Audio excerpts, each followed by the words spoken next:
sa usa ka pagpahinumdom ngano nga ang simbahan nga gitukod ni Kristo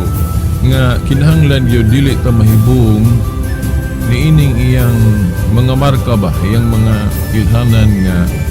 gi-opisyal pagdeklara niadtong First Vatican Council 1870. Kana bang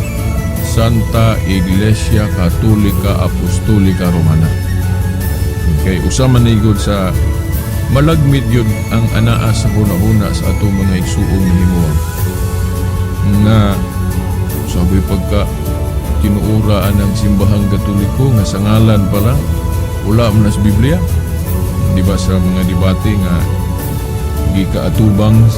sa mga